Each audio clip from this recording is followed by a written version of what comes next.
बिस्मिल्लाहिर्रहमानिर्रहीम। अस्सलामु अलैकुम नाज़रीन, परदेसी न्यूज़ में खुश आमदीद। दोस्तों, अगर आप ओमान में रहते हैं तो ये न्यूज़ आपके लिए है। ओमान की तरफ से एक बड़ी वीज़ा के हवाले से अपडेट आई है जो हम आपसे शेयर कर रहे हैं।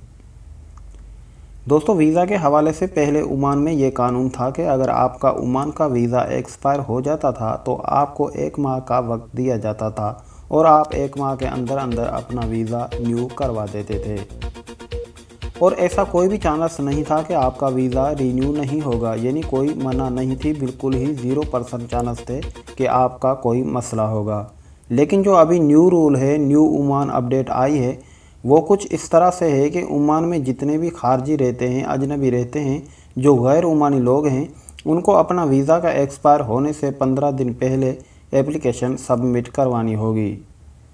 दोस्तों, अगर अल्लाह न करे किसी भी वजह से आपका वीज़ा न्यू नहीं होता तो आप उन इदारे को भी अभी कुछ नहीं कर सकेंगे।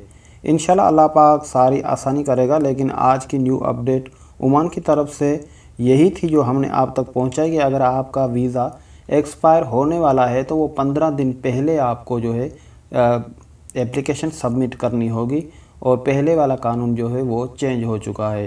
पहले ये होता था कि आपका वीज़ा अगर एक्सपायर हो जाता था तो आप 1 माह के बाद ही एप्लीकेशन जो है सेंड करेंगे, यानी 1 माह का वक्त आपको दिया जाता था। लेकिन अगर आपका वीज़ा एक्सपायर होने वाला है तो अभी 15 दिन पहले आपको जो है वो एप्लीकेशन सबमिट करनी होगी और अपना वीज़ा जो है वो रीन्यू करवाना पड़ेगा। तो आज की यही न्यूज़ थी जो हमने आप तक पहुंचाई। अगर आप हमारे चैनल पर नए हैं तो हमारे चैनल को ज़रूर सब्सक्राइब करें ताकि ओमान की ख़बरों से आप बाखबर रह सकें। आपके कीमती वक्त का बहुत शुक्रिया। अल्लाह निगहबान।